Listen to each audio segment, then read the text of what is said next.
दोस्तों, ये बात उन दिनों की है जब बुद्ध वन में अपना समय व्यतीत कर रहे थे।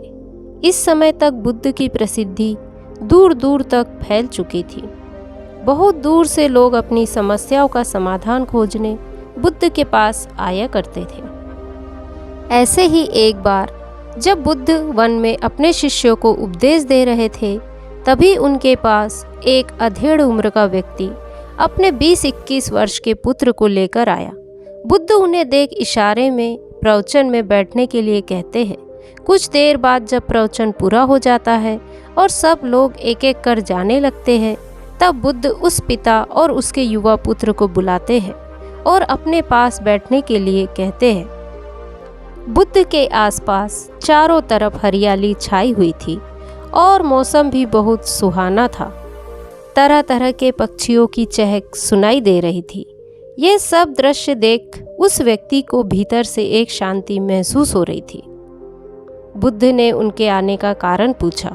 तब पिता कहता है कि हे तथागत, मैं 2 दिन की लंबी यात्रा कर अपने पुत्र को आपसे मिलवाने लाया हूँ। ये मेरा इकलौता पुत्र है और ये हर समय थका थका और तनाव में रहता है, मानो इसमें कोई जान ही नहीं है। इसका स्वभाव भी काफ़ी चिड़चिड़ा हो गया है। यदि हम इससे कुछ भी कहते हैं तो ये हमारी छोटी छोटी बातों पर भी गुस्सा हो जाता है। इसके देखने की क्षमता भी उम्र से पहले कमज़ोर हो गई है और इसके बाल भी सफ़ेद हो गए हैं। इतनी कम उम्र में इतनी बड़ी उम्र का दिखना, मुझे तो कुछ समझ नहीं आ रहा कि इसके साथ क्या हो रहा है। तथागत, मैं अपने पुत्र के स्वास्थ्य के लिए बहुत चिंतित हूँ।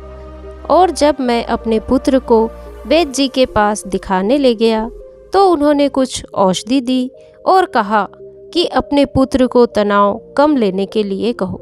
वो अपने दिमाग पर बहुत अधिक तनाव लेता है, इसलिए उसके साथ ये सब हो रहा है। उसकी ऐसी हालत का कारण यही है। लेकिन उनके बहुत समझाने के बाद भी मैं तनाव का मतलब नहीं समझ पाया। मैं नहीं जानता कि यह तनाव क्या होता है, ये किन कारणों से होता है और मैं कैसे इसे अपने पुत्र से बचा सकता हूँ। लेकिन मुझे सबसे पहले तो यह समझना है कि तनाव होता क्या है। इसलिए हे तथागत, मैं आपके पास आया हूँ। कृपा कर आप मेरी सभी समस्याओं का हल कर दें। उस व्यक्ति की ये सब बात सुन बुद्ध उसके और उसके पुत्र के चेहरे को, उनकी बातों को ध्यान से देख और सुन रहे थे। इसके पश्चात बुद्ध उस व्यक्ति से कहते हैं कि सबसे पहले तुम्हें ये समझना जरूरी है कि तनाव होता क्या है।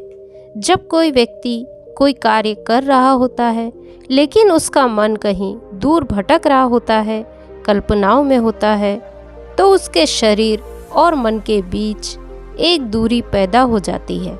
यह दूरी जितनी अधिक होगी, व्यक्ति उतना ज़्यादा बेहोशी की अवस्था में होता है और शरीर और मन के बीच की इसी दूरी को, खिंचाव को तनाव कहते हैं।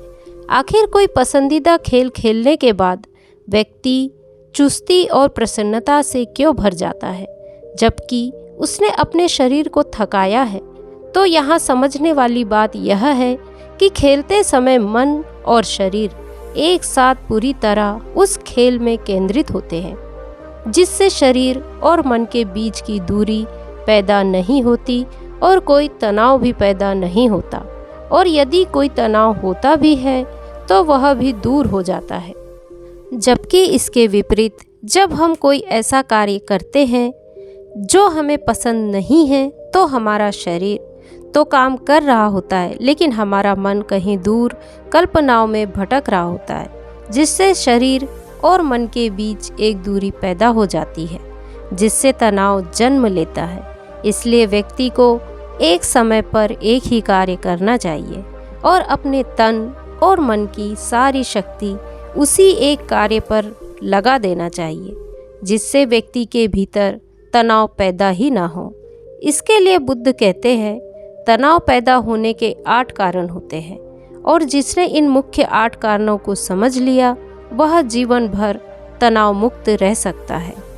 मुख्य कारणों में सबसे पहला कारण है अति महत्वाकांक्षी होना। महत्वाकांक्षी होना अच्छी बात है, लेकिन क्या कभी आपने इस बात पर ध्यान दिया है कि इंसान के लक्ष्य कभी पूरे नहीं होते।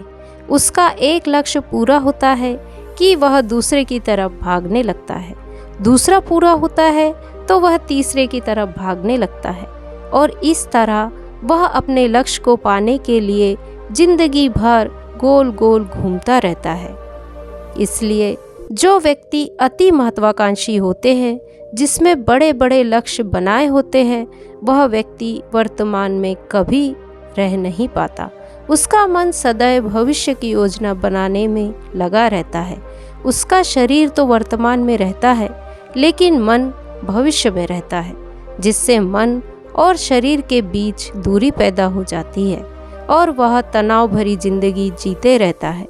बुद्ध के मुंह से यह बात सुन वह युवा लड़का कहता है कि इसका मतलब यह हुआ कि हमें लक्ष्य नहीं बनाना चाहिए, क्योंकि लक्ष्य बनाना भी तो महत्वाकांक्षा ही है।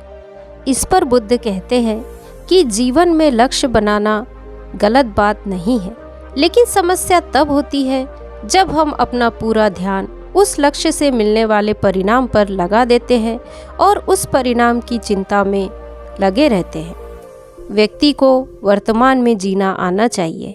लक्ष्य बनाइए और उस लक्ष्य की प्राप्ति के लिए मेहनत करिए, लेकिन इसके साथ ही आपको इस बात का ज्ञान भी होना चाहिए कि आप अभी वर्तमान में जी रहे हैं और वर्तमान ही सत्य है।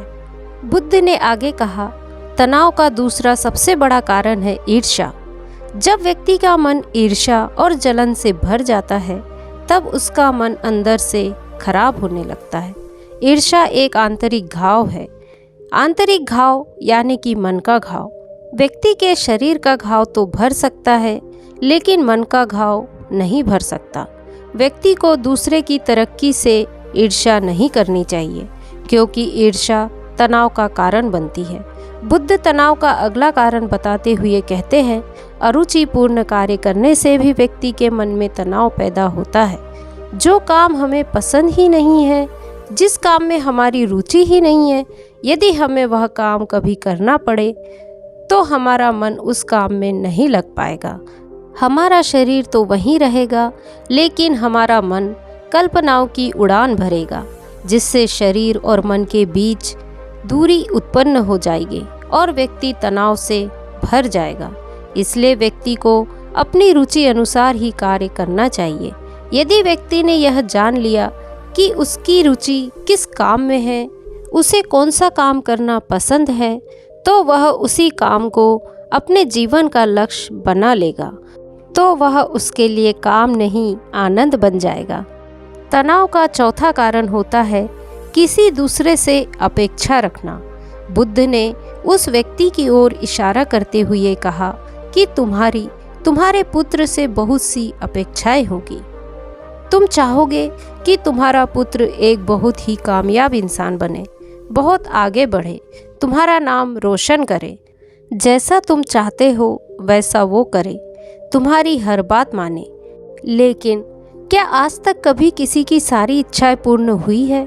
जब भी कोई व्यक्ति किसी दूसरे से अधिक अपेक्षा रखता है, तब वह अनजाने में स्वयं के लिए ही तनाव पैदा कर लेता है।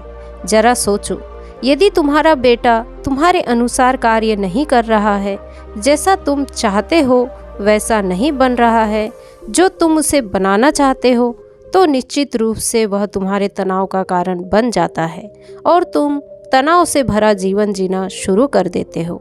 और तब तुम तनाव में आकर ऐसा व्यवहार करोगे, ऐसी बात करोगे, जिससे तुम्हारे पुत्र के साथ संबंध और भी खराब हो जाएंगे।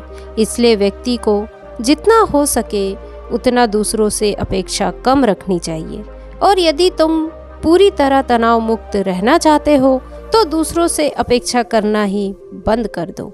इसके बाद बुद्ध ने कहा कि शारीरिक कष्ट भी व्यक्ति के तनाव का एक कारण होता है। जब व्यक्ति किसी शारीरिक पीड़ा से गुजर रहा होता है तो उसका पूरा ध्यान उस पीड़ा पर लगा रहता है, शारीरिक दर्द पर लगा रहता है, और वह पूरा दिन बस उसी के बारे में सोचता रहता है, जिसके कारण उसका पूरा मन दुख के विचारों से भर जाता है और वह तनाव में आ जाता है। यह सुन उस व्यक्ति ने कहा कि हे तथागत, शारीरिक दुख तो किसी को भी हो सकता है, तो फिर क्या वह व्यक्ति जीवन भर तनाव में ही जिएगा? इसका जवाब बुद्ध देते हुए कहते हैं कि व्यक्ति को यह बात समझनी चाहिए कि हमारा जीवन दुखों का आधार है। जैसे हमारा जीवन आगे बढ़ता है, इसमें दुख, बीमारी शामिल होती जाती है और फिर अंत में मृत्यु भी आती है।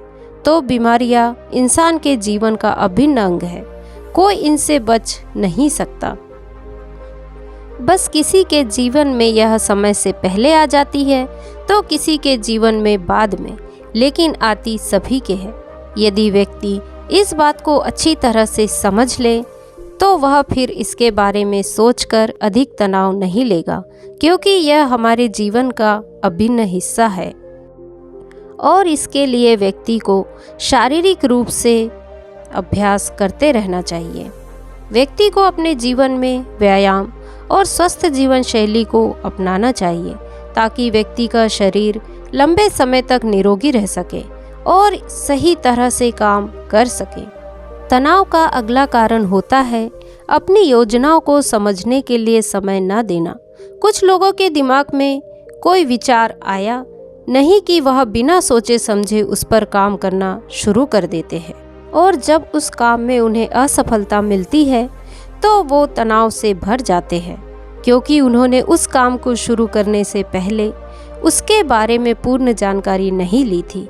व्यक्ति को कोई भी काम शुरू करने से पहले उसकी पूर्ण जानकारी ले लेना चाहिए, उसके बारे में अच्छे से सोच विचार करना चाहिए, और व्यक्ति को इस बारे में भी सोच लेना चाहिए कि यदि उसकी यह योजना सफल नहीं हुई तो उसके बाद वो क्या करेगा। तनाव का 7वां कारण टालम टोल करना है, अपने आज के काम को कल पर टालना। आप लोगों ने यह कहावत तो सुनी होगी कि व्यक्ति का सबसे बड़ा दुश्मन उसका आलस होता है। व्यक्ति अपने आलस्य के वजह से अपने आज के काम को कल पर टाल देता है और धीरे धीरे काम को टालना उसकी आदत बनती है, और व्यक्ति के काम को टालने की वजह से उसका काम कभी समय पर पूरा नहीं होता, और यदि वह उसे पूरा कर भी ले तो उतने अच्छे से नहीं कर पाता जितने अच्छे से वह कर सकता है, और फिर यही बात व्यक्ति के भीतर तनाव पैदा करती है। लेकिन काम को टालना या उस काम को एकदम अंत समय तक करना एक आदत है, इसलिए व्यक्ति ना चाहते हुए भी बार बार अपनी इस आदत का शिकार हो जाता है और अपने कार्य को टालता रहता है। जब उस काम की सीमा पास आ जाती है तब वह तनाव से भरकर उसे जल्दी जल्दी करने में लग जाता है। इसलिए व्यक्ति को तनाव मुक्त रहने के लिए अपने कार्य को टालना नहीं चाहिए, बल्कि उसे समय पर कर लेना चाहिए। सबसे आखिरी और सबसे प्रमुख कारण तनाव का जो होता है वो है अधिक सोचना। लगातार सोचते रहना भी एक बीमारी है, और यह उस व्यक्ति में अधिक पाई जाती है जो कपोल कल्पनाएं करता रहता है, अतीत की घटनाओं और भविष्य की बातों के बारे में सोचता रहता है, और जो बेवजह के अनुमान लगाता रहता है। ऐसे व्यक्ति को अधिक सोचने की आदत पर लगाम लगाना चाहिए। इसके लिए उसे जितना हो सके खुद को कामों में व्यस्त रखे और हर दिन ध्यान का अभ्यास करने को अपने जीवन का हिस्सा बना ले। बुद्ध की इन सब बातों को सुन उस व्यक्ति ने हाथ जोड़कर कहा, तथागत, मेरा पुत्र तो अभी मात्र 20 वर्ष का है और इसमें अभी इतनी समझ भी नहीं है कि यह आपकी बताई सभी बातों का एक साथ पालन कर सके। आप कृपा करके तनाव मुक्त रहने का कोई सरल उपाय बता दे जिससे मेरा बेटा उसका अनुसरण भी कर सके, तनाव मुक्त भी रह सके। बुद्ध ने उस व्यक्ति की बात सुन कुछ सोचते हुए जवाब दिया कि यदि तुम इतनी सारी आदतों का पालन नहीं कर सकते तो इसके लिए एक बहुत ही सरल विधि है। तुम एक बार में एक कार्य को करने में ध्यान लगाओ। तुम जो भी कर रहे हो उस समय पर उसी कार्य को करो, दूसरे जगह पर ध्यान मत दो। और यदि तुम्हारा ध्यान तब भी भटक जाता है तो जब पुनः तुम्हें वह काम याद आए उस पर अपना ध्यान लगा लो और उस कार्य में लग जाओ। यह सबसे आसान और अच्छा तरीका है तनाव मुक्त रहने का। जब तुम भोजन करो तब सिर्फ भोजन करो, उसके पूरे स्वाद का आनंद लो। जब चलो तो पूरा ध्यान चलने में लगा दो। ऐसा करने से तुम्हारा मन और शरीर दोनों एक जगह पर केंद्रित रहेगा। दोनों के बीच दूरी नहीं होगी, जो कि तनाव का मुख्य कारण होता है। इसलिए बस एक समय पर एक ही काम करो। तो दोस्तों, आज की कहानी यदि आपको पसंद आई हो तो कहानी को लाइक, शेयर, कमेंट करें और मेरे चैनल को सब्सक्राइब करें। नमो बुद्धाय।